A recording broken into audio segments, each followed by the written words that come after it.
Muy bien, muchas gracias, Guzmán. El profesor Daniel Casañ necesita poca presentación, ¿eh? Ya estoy segura que la mayor parte de vosotras, somos todas chicas, ¿verdad? Menos Guzmán y Daniel. ¿Sí?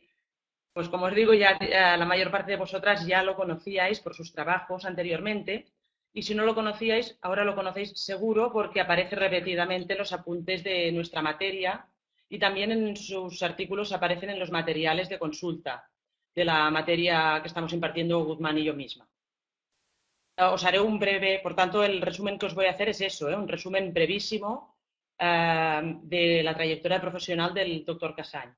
Es profesor titular de análisis del discurso de la Universidad Pompeu Fabra desde el año 2004 y dirige el grupo de investigación de literatura crítica, que es un grupo de investigación consolidado, que es la categoría más alta, la categoría superior que concede la Generalitat de Cataluña a los grupos de investigación. Ha dirigido un buen número de proyectos de investigación, del más alto nivel también, y actualmente dirige el proyecto Identidades y Culturas Digitales en la Educación Lingüística, financiado por el Ministerio de Economía y Competitividad. Desde su dirección, este es un proyecto coordinado entre su grupo de investigación, el que os comentaba antes de la Universidad Pompeu Fabra, y el grupo de investigación en mediación lingüística de la Universidad de Lleida, en el que participamos. Ha publicado el doctor Casañ más de 15 monografías sobre comunicación escrita y enseñanza de la lengua en catalán, castellano, portugués y euskera, algunas de las cuales han sido auténticos bestsellers. Pensad que entre la bibliografía científica es muy difícil que las obras se reediten, pero en el caso de Daniel, varias de sus obras han sido, pues como os digo, como los pilares de la tierra, de la didáctica de la lengua. Por ejemplo, Reparar la escritura cuenta con 11 reimpresiones en español, o La cuina de la escritura o La cocina de la escritura tiene 12 reimpresiones en catalán y 15 en castellano. Además, forma parte del consejo de dirección de numerosas revistas especializadas, tanto españolas como extranjeras, como por ejemplo Articles, Textos, Signos, Revista de Lingüística Teórica y Aplicada a la Universidad de Chile, en fin, y una infinidad. Ha sido profesor invitado en las universidades e instituciones de más de 25 países de Europa, América y Asia.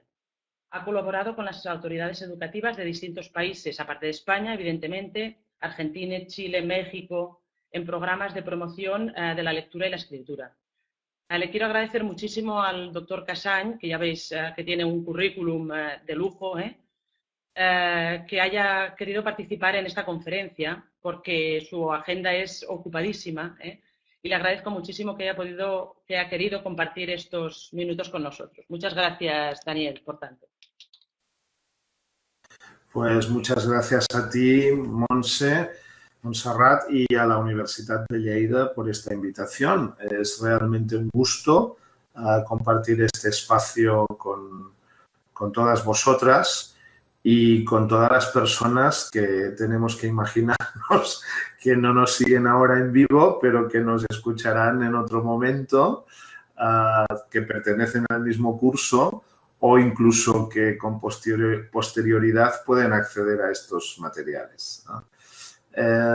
Para esta sesión he elegido un tema en el que estamos trabajando actualmente y que es también muy circunstancial de esta época, que es el tema de cómo usamos los recursos lingüísticos que encontramos alojados en Internet para resolver las dudas lingüísticas que tenemos en distintas lenguas en el día a día, ¿no? Es un tema actual porque pues, Internet sigue siendo todavía un tema novedoso, porque tampoco hace tanto tiempo que llegó, pero sobre todo porque es muy dinámico, está cambiando de manera muy rápida, tiene mucha influencia en nuestro día a día y también en el uso de los manuales de consulta lingüísticos que usamos, ¿no? Si antes utilizábamos pues, muchos diccionarios y gramáticas para resolver nuestras dudas cuando teníamos que escribir en nuestra lengua materna, pues hoy utilizamos recursos equivalentes pero digitales para resolver las dudas que tenemos en nuestra lengua materna, pero también en otros idiomas extranjeros que tenemos que leer porque tenemos mucho más acceso a comunicaciones con hablantes de otras lenguas, ¿no? Este es un artículo, o sea, el contenido que voy a explicar forma parte de un artículo que se publicará en julio en la revista Signos en Chile y que trata de algún modo de exponer los resultados de la investigación de un proyecto que desarrollamos en los últimos años, en los que también participó la Universidad de Lleida y en concreto nuestra presentadora actual, Montserrat Casanovas, sobre lo que se denomina el entorno 1x1, que es el programa de introducción de tecnología en los institutos españoles, que recordaréis que es un programa que tuvo cierta relevancia en la prensa, en primer lugar porque bueno, era mucho dinero que se invertía en educación, porque era dinero que permitía que todos los niños de secundaria compraran un portátil para poder estudiar en sus institutos y en los últimos cursos de primaria, y también que permitían, lógicamente, pues poder estudiar todas las materias con libros de texto digitales, ¿no? Y luego también se hizo famoso porque pues cuando llegó la crisis económica tuvo que cerrarse el proyecto, ¿no? Entonces, bueno, vamos a ver un poco el planteamiento de este tema. Voy a explicar muy brevemente los datos que tenemos, o sea, el tipo de información que hemos recogido a partir de entrevistas, y el cuerpo fundamental de mi intervención se centrará en los resultados, ¿de acuerdo? Este material va a quedar en línea como la grabación de mi alocución, y además tenéis también mi correo electrónico al que me podéis escribir libremente y desde el que os responderé para poder atender cualquier duda que tengáis, ¿de acuerdo? Entonces, bueno, estos son los proyectos previos y que podéis consultar en la red. Son sitios Google, y también tenéis el actual, donde podéis ver pues algunos profesores de la Universidad de Lleida en la fotografía, en el que el proyecto IES 2.0 1x1, en el que podéis encontrar toda la información al respecto, ¿de acuerdo? Empecemos con un ejemplo muy sencillo. Hace ya algunos años yo estaba escribiendo un libro en catalán y quería explicar que había hecho una fotografía con las portadas de mis libros y que había hecho como una fotografía que era como un mosaico compuesto por pequeñas fotografías con las portadas de mis libros, ¿no? Y entonces yo sabía que podía utilizar un término que es un término que denomina cada una de las piezas que componen un mosaico romano. Pero no me acordaba de este término. Es una palabra relativamente poco frecuente, ¿no? Y entonces pues no me acordaba. Entonces, para resolver esta duda, lo que hice fue irme a este diccionario, el diccionario DIRAE, que es el diccionario inverso de la Real Academia Española de la Lengua, que es un diccionario que puedes hacer consultas por los lemas, pero también por cualquier palabra que se utilice en las definiciones o en los ejemplos de cada una de las entradas del diccionario, ¿no? Y entonces escribí mosaico, como podéis ver aquí en esta captura, y rápidamente pues en el séptimo resultado encontré tesela, que es la palabra que yo buscaba, ¿no? Yo estaba escribiendo en catalán y entonces lo que hice fue traducir mentalmente tesela del español al catalán, pero me entró una duda, y es que en catalán hay algunas palabras que llevan doble L, y entonces lo que hice fue ir a un diccionario en línea catalán y comprobé que efectivamente en catalán se escribe en doble L, ¿no? De modo que resolví mi duda en un minuto, en muy poco tiempo, casi en unos segundos, utilizando una lengua que no era la que estaba escribiendo y un tipo de recursos asequibles a cualquier terminal de ordenador, ¿no? Es un ejemplo de lo que se puede hacer, ¿no? Lo hice en castellano, en español, porque en catalán no existe un diccionario parecido a este, ¿no? Y porque tengo suficientes conocimientos de los dos diccionarios, del español y del catalán, para poder utilizarlos combinadamente para resolver esta tarea. Pero es evidente que este ejemplo no está al alcance del usuario corriente, del ciudadano corriente, que puede tener muchos menos conocimientos lingüísticos y que incluso ignora todos estos mecanismos técnicos, estos recursos y estas herramientas que tenemos en línea, ¿no? Entonces, esta ponencia trata sobre eso, ¿no? Sobre averiguar cuáles son los conocimientos que tiene la gente corriente sobre estos recursos lingüísticos que encontramos en línea y si es capaz o no de realizar tareas como esta, ¿no? Entonces, las preguntas de investigación son estas, ¿no? O sea, ¿qué recursos utiliza la gente realmente para resolver sus necesidades? ¿En qué contextos? O sea, los utiliza cuando está leyendo un texto, por ejemplo, cuando está trabajando con textos académicos o, al contrario, con textos de la vida corriente, por ejemplo, en textos turísticos, ¿no? Los utiliza cuando tiene que escribir. ¿Con qué idiomas? Por ejemplo, en el contexto, un contexto plurilingüe como puede ser el español o el catalán, ¿no? Luego también, ¿qué dificultades y qué facilidades presenta cada recurso? Claro, yo resolví en el ejemplo que os he explicado muy fácilmente la tarea, pero yo he utilizado muchas veces estos recursos. Sé muy bien cómo se utilizan, qué me pueden aportar y qué limitaciones tienen, ¿no? Pero la gente corriente no tiene tantos estudios de lingüística como tengo yo, ¿no? Y también qué actitudes tiene la gente al respecto, ¿no? Entonces, vamos a ver cómo resolvimos esto, ¿no?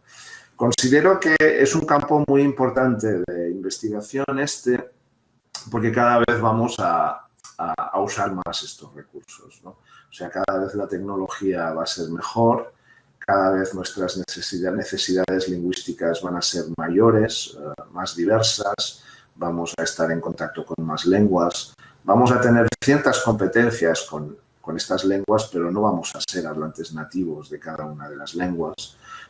Entenderemos inglés o algo de francés o incluso italiano o algo de alemán, pero siempre tendremos una competencia allí intermedia, ¿no?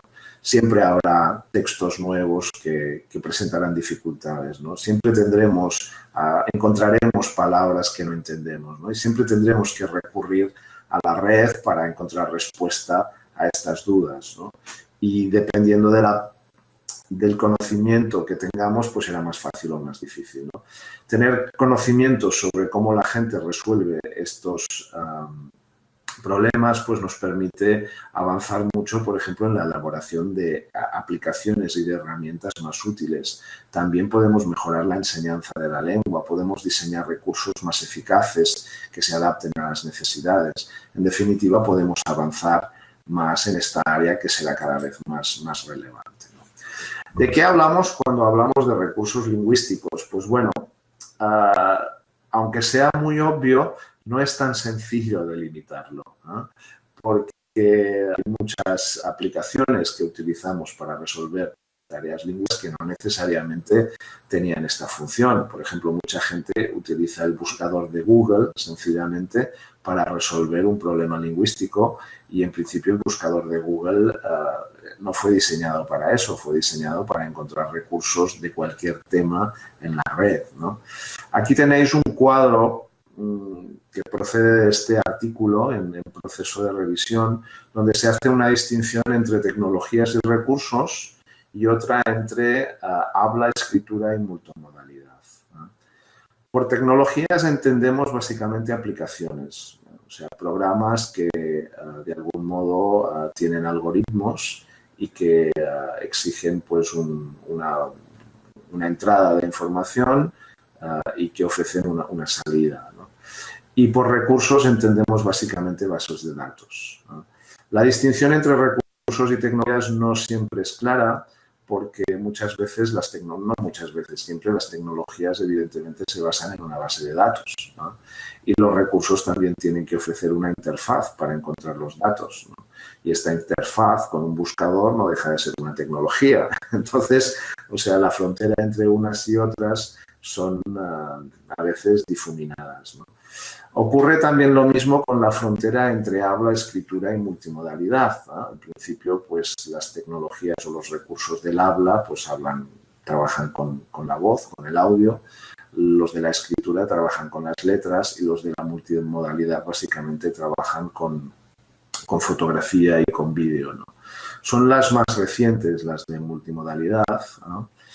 Y no sé si habéis visto alguna vez a una persona ciega que utilice su iPhone, por ejemplo, para grabaciones de vídeo, de fotos de un entorno al que ha llegado y que desconoce, y entonces la fotografía que hace con el iPhone pues se envía vía internet pues a una base de datos en la que comparan la fotografía con otras fotografías de la base de datos, y eso ofrece pues una identificación que se formula en términos de palabras escritas, de palabras claves, de etiquetas que regresan al iPhone de la persona ciega y que se oralizan con un programa de oralización de textos escritos, de modo que la persona ciega recibe un output que le dice, por ejemplo, pues estoy en una barra de una cafetería.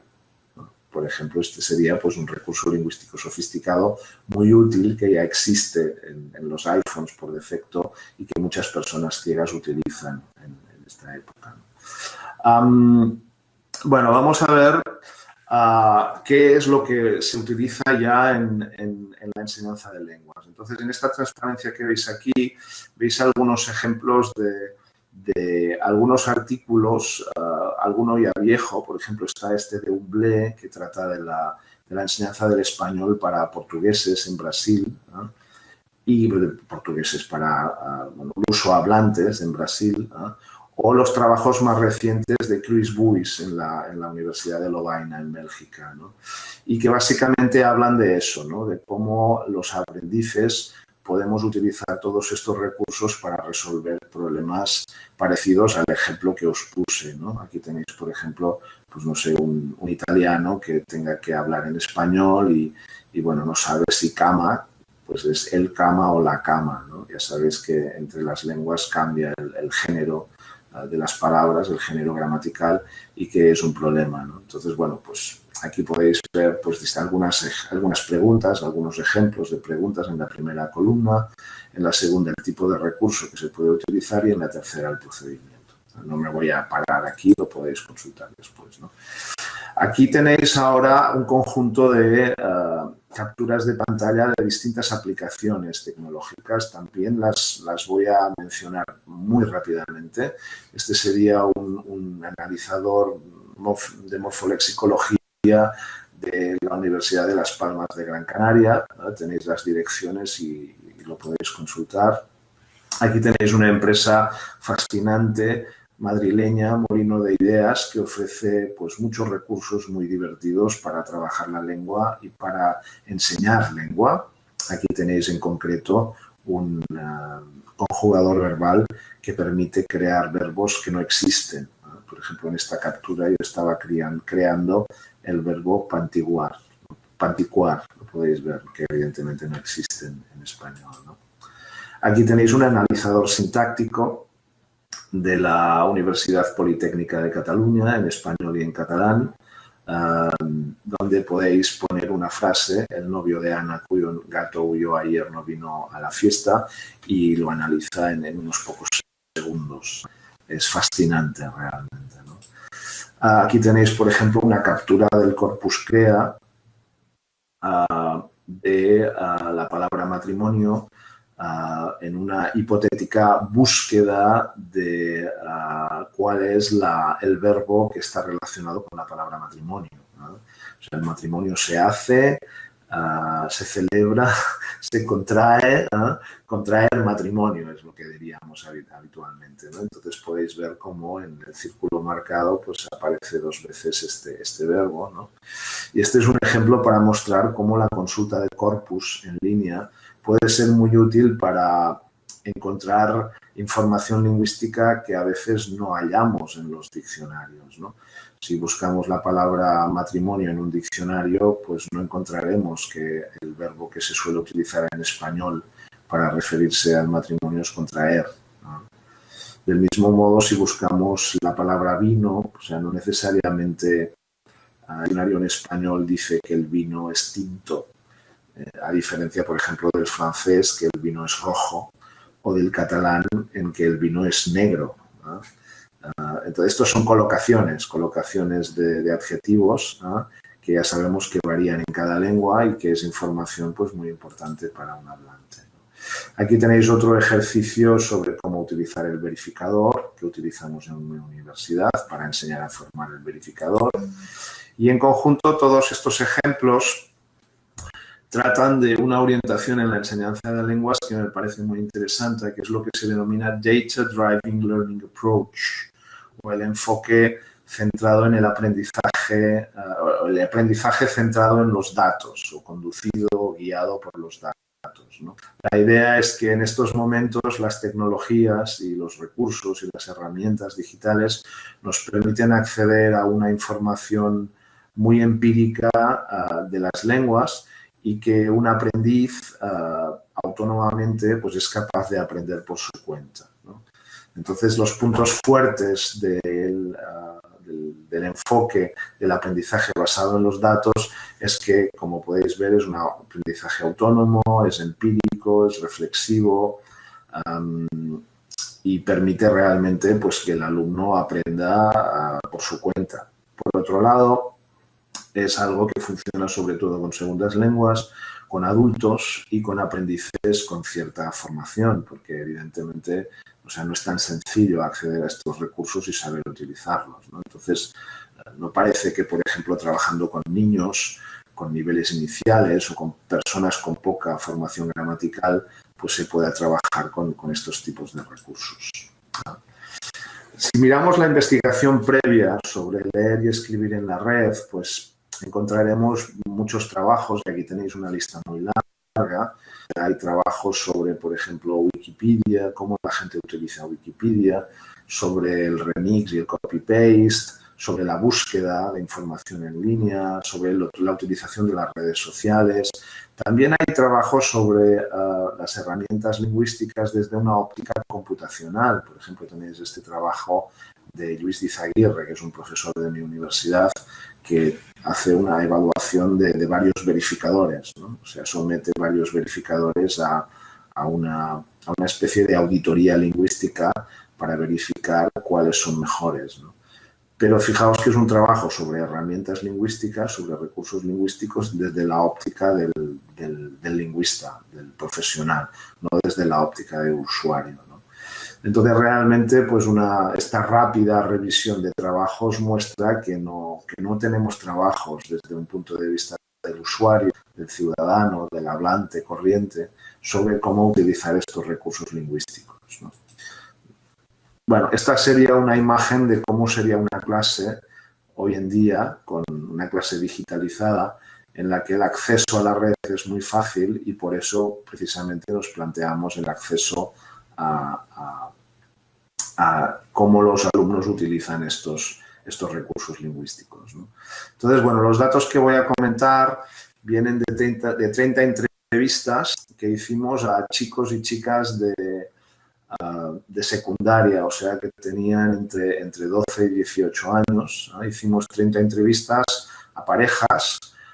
Nos salieron 59 informantes porque hubo un chico que estuvo enfermo y no pudo asistir a la entrevista. Y entonces aquí podéis ver un poco, pues bueno, que tenemos más de 26 horas de grabación. Luego hemos transcrito estas entrevistas, aparte de las entrevistas, ¿no? Hemos procesado estos datos y, bueno, los hemos analizado, ¿no? Estas son las preguntas que realizamos, ¿no?, en las entrevistas. O sea, ¿qué tipo de recurso utilizas? Cuéntame algún ejemplo de lo que hayas utilizado. ¿Cómo aprendiste a utilizarlo? ¿En qué idiomas? ¿En qué contextos? ¿Para leer? ¿Para escribir? Etcétera, ¿no? Aquí tenéis algo que es muy importante, que es el perfil sociolingüístico de estos chicos, ¿no? Porque evidentemente, o sea, dependiendo de los conocimientos que tengan, pues utilizarán los recursos de una forma u otra, ¿no? Entonces, fijaos que, bueno, todos son evidentemente estudiantes aquí en Barcelona, a los alrededores de Barcelona, de modo que son plurilingües en el sentido que estudian pues, los idiomas que prescribe el currículum catalán, ¿no? Que son catalán y español, más una lengua extranjera, que puede ser el inglés o el francés, ¿no? Luego en su casa, pues básicamente pueden hablar una lengua u otra o las dos, de las dos lenguas oficiales de la comunidad, catalán y español. Aquí tenéis, por ejemplo, 33 que utilizan solo catalán, 9 que utilizan solo español y luego los otros que utilizan más de una lengua, ¿no? 9 que utilizan catalán y español, 2 que utilizan otras lenguas que no son el catalán y español, por ejemplo, uno el italiano y otro el armenio. O sea, que tienen una sola lengua, perdón, only another one, ¿no? Pero que no es ni catalán ni español. Luego tenemos 5 hablantes que utilizan 2 lenguas con distintas combinaciones, español y alemán, 2 personas, español y árabe, una persona, catalán y alemán, una persona, catalán y gallego, una persona, ¿no? Y un informante que utiliza 3 lenguas, ¿no? Que cabría preguntarse exactamente cómo ocurre eso, si es que vive con un familiar que utiliza una tercera lengua, aparte del catalán y el español, o cómo es. Pero en cualquier caso nos encontramos con chicos que evidentemente están en contacto con 3 o más lenguas, ¿no? Entonces, bueno, las limitaciones de nuestra investigación proceden en parte de los datos, ¿no? Esta es una parte que he eliminado de la conferencia original porque, bueno, tenemos algo menos de tiempo y también pues son cuestiones más técnicas, ¿no? En principio, a ver, trabajar con entrevistas tiene ventajas e inconvenientes. La ventaja es que es bastante fácil acceder a los datos si consigues los informantes, ¿no? Y que, bueno, son datos directos, ¿no? Pero claro, los informantes te dicen lo que hacen, pero no ves lo que hacen. Entonces, lo que encuentras es lo que dicen hacer, ¿eh? Y todos sabemos que los informantes quieren ofrecer muy buena imagen al investigador. Entonces, bueno, sin dudar de su honestidad, pero hay que bueno, tomar los datos como lo que son, ¿no? Por otro lado, el hecho de entrevistar a personas jóvenes, a chicos, adolescentes, pues tiene también sus dificultades, ¿no? Especialmente los más jóvenes de 12 años, pues muchas veces no son muy parlanchines, ¿no? La idea de trabajar con parejas intenta precisamente superar este escollo, ¿no? Al ser 2 personas que se conocen, porque son 2 alumnos que van a la misma clase, pues supuestamente tendrían que hablar más entre ellos, ¿no? Que si fuera una entrevista entre un investigador desconocido y un chico, ¿no? Un investigador adulto, intimidador, que hace preguntas y un chico joven que puede tener dificultades para expresarse, ¿no? Pero también hay dificultades, ¿no? Porque el hecho de trabajar con un chico y una chica, pues, o sea, con 2 hablantes, pues a veces lo que hace es que es difícil recoger los datos. Responde uno, responde otro, lo dice otra cosa y es difícil manejar dirigir la conversación, ¿no? Las preguntas, ¿no? Por otro lado, no sabes nunca hasta qué punto si uno puede influir en el otro, ¿no? Trabajamos con un chico y una chica para poder distinguir las voces más fácilmente, porque claro, esto lo grabábamos y después se transcribía y ya sabéis que es difícil a veces reconocer las voces, ¿no? Bueno, vamos a los resultados. Aquí los primero. El conjunto de resultados nos dijo que el recurso más utilizado es el traductor automático. 57 personas dicen utilizar el traductor, ¿no? A continuación el diccionario, después ya viene el verificador. Estos 3 recursos se utilizan, como podéis ver en los datos, pues a un nivel muy, muy elevado, o sea, con casi el 80% o más de usuarios. En cambio, los otros pues ya caen, ¿no? El conjugador en concreto, pues solo un 11% de los entrevistados y el análisis sintáctico pues prácticamente es irrelevante, ¿no? Perdón. Entonces, bueno, vamos a ver datos más específicos. Entonces, aquí ya nos encontramos con una cosa que es interesante, que son datos específicos del traductor, ¿no? Hablaré bastante del traductor, un poco de diccionarios y mucho menos del resto, ¿no? Bueno, uno de los puntos interesantes de la investigación es precisamente identificar los contextos de uso, ¿no? O sea, ¿para qué utilizan estos recursos? O sea, saber en qué contextos, con qué lenguas, con qué textos, con qué ítems se hacen búsquedas de traducción o se hacen traducciones, es relevante, permite saber exactamente qué dificultades lingüísticas tienen estos informantes y cómo las resuelven, ¿no? Entonces, tenemos dos grandes grupos de recursos, ¿no? La lectura y la escritura, ¿no? Entonces, una parte importante de los informantes nos dicen que utilizan el traductor para entender textos desde el inglés o desde otra lengua extranjera, ¿no? Eso lo hacen 26 personas, que es un 44% de los informantes. Y algunos dan ejemplos muy concretos, ¿no? Pero una clase en la que utilizan mucho el traductor es en la clase de AICLE, ¿no? Que es aprendizaje integrado de contenidos y lengua extranjera. Imaginaos, ¿no? Un grupo de alumnos de 12, 13 o 14 años que están haciendo matemáticas en inglés o que están haciendo sociales, geografía en inglés y que pues están leyendo el libro de texto. El profesor les dice, podéis hacer los ejercicios de la página 24, ¿no? Y ellos se van allí, empiezan a leer y hay palabras que no entienden. Y todo el mundo se va a hacer el ejercicio y ellos no entienden qué es lo que tienen que hacer. Es lógico que se vayan a un recurso casi instantáneo como puede ser el traductor automático y busquen una traducción para poder sobrevivir en esta tarea, ¿no? Lo interesante es que, como podéis ver en el color blanco, también hay 6 personas, que es un 10%, que lo usan para traducir entre el catalán y el español, que son, en principio, lenguas propias del país y en las que los usuarios tienen un muy buen nivel, ¿no? Y aquí podéis ver un ejemplo, ¿no? Dice, a veces uso palabras catalanas al escribir en castellano, porque mi lengua materna es el catalán. Entonces, si no estoy seguro, lo que hago es poner la palabra en catalán y busco su traducción en español, ¿no? De modo que el traductor automático también sirve en contextos bilingües para resolver tareas de este tipo, ¿no? Estaba poniendo un ejemplo de escritura, ¿no? Que es el otro ámbito, ¿no? Entonces, en escritura podéis ver que hay pues un poco más de uso, bueno, sumando, ¿no? Porque aquí hay distintas lenguas y distintos contextos, pero también vemos que es un uso muy, muy importante, ¿no? O sea, 18 personas lo utilizan.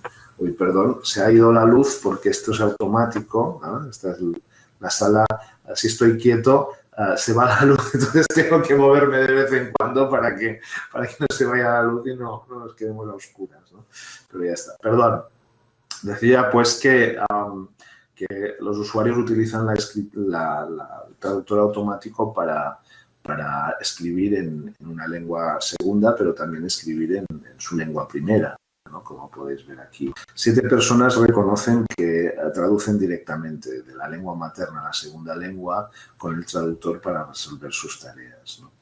Es interesante también que una persona lo utiliza para prepararse, por ejemplo, tareas orales en la clase de B2, ¿no? Y también es interesante constatar que cuando usamos el traductor, pues también necesitamos tener conocimientos de la lengua materna que se utiliza en el traductor, ¿no? De modo que es un instrumento sofisticado que se utiliza para, de algún modo, resolver distintos tipos de tareas, ¿no? Otro aspecto muy interesante de los datos, y voy a ir un poco rápido porque ya llevamos mucho tiempo, es que encontramos diferencias importantes entre usuarios básicos y usuarios sofisticados, ¿no? En la tabla que podéis ver ahora podéis ver un elemento interesante que es el grado de conocimiento que los informantes tienen de los motores de traducción, ¿no? Y si de algún modo los eligen estratégicamente o no, ¿no? Por ejemplo, algunos informantes nos decían, no tengo ningún traductor automático concreto. Sencillamente, cuando tengo una necesidad, voy al buscador de Google, pongo traductor y el primero que encuentro, pues lo utilizo. Claro, esta es una manera muy plana de entender lo que es la tarea de buscar un recurso lingüístico y de utilizarlo. Le da igual cualquier traductor, no distingue entre distintas calidades, ¿no? En el extremo contrario, en la parte de abajo, en la gradación sofisticada, pues tenemos a una persona que es capaz, por ejemplo, de elegir la aleatoria lingüística en el traductor de Google según lo que tiene que escribir, ¿no? Entonces, por ejemplo, una persona que dice, no, mira, si yo tengo que escribir al inglés, pues prefiero usar el traductor de Google del español al inglés y no del catalán al inglés, porque como en español hay más hablantes, pues probablemente el traductor de Google me dará mejor respuesta con una combinación español-inglés que catalán-inglés, por ejemplo, ¿no? También encontramos diferencias muy importantes en un aspecto es el uso del traductor, que sería la revisión, ¿no? O sea, ya sabemos que, bueno, pues que ofrece un borrado de traducción que puede ser mejor o peor, pero que nunca es ideal, nunca es perfecto, porque ya sabemos por tradición que la tradición es una traición, que no existe la traducción perfecta. Entonces, lo que nos pueda ofrecer un motor de traducción es siempre pues, un borrador, ¿no? Entonces, un punto esencial del proceso de traducción asistida por ordenador es precisamente cómo tratamos la revisión. Entonces, podéis ver aquí una distinción entre usuarios básicos y usuarios sofisticados, ¿no? Los usuarios básicos se distinguen básicamente porque no saben revisar, porque no son autónomos, porque consultan a otras personas sus dudas o no las consultan. Y al contrario, los usuarios más autónomos y sofisticados son los que han desarrollado estrategias sofisticadas de utilización del traductor automático, ¿no? ¿Cuáles son estas estrategias? Pues aquí tenéis 4 estrategias identificadas según el comentario de nuestros amantes, ¿no? Una esta es la de usar un tercer idioma, ¿no? Por ejemplo, pues yo estoy leyendo del inglés, perdón, yo estoy leyendo desde el español, estoy leyendo algo en español, soy una estudiante italiana, ¿no? Y entonces lo que hago en primer lugar es traducir un texto en español al italiano, ¿no? Y ver qué me dice, ¿no? Como no me fío del traductor, lo que hago es regresar al texto en español y traducirlo al inglés, que es un idioma que también conozco, ¿no? Que estudié en Italia, ¿no? Entonces, si la traducción al italiano y la traducción al inglés del mismo texto español ofrecen significados equivalentes, pues es una verificación de que lo he entendido correctamente y que los traductores funcionan bien, ¿no? Entonces, esta sería una buena estrategia de traducción, ¿no? Otra estrategia que utilizan los informes es la retrotraducción. La retrotraducción consiste en que, por ejemplo, estoy traduciendo un texto del inglés, soy un hispanohablante, ¿no? Entonces la traduzco al español, veo lo que es, entonces lo que hago es copiar el texto en español, ponerlo a la izquierda del traductor y la retroduzco al texto original, al inglés, ¿no? Y la presuposición es que si la retrotraducción me da el mismo resultado que el original, la traducción es correcta. O sea, varios informantes nos presentaron esta estrategia. No he sabido encontrar ningún dato que verifique que esto es cierto. O sea, el hecho de usar el mismo traductor en 2 direcciones no necesariamente garantiza que la traducción es de calidad, ¿no? En primer lugar, la traducción en distintas direcciones puede ofrecer distintos resultados porque el idioma se entiende que puede venir en distintos contextos. De modo que este es un punto negro en el que probablemente los usuarios tienen ideas que no son científicas, que ocurren en otros aspectos de esta investigación, como veremos, ¿no? La estrategia que nos relató un informante es la estrategia de utilizar imágenes, ¿no?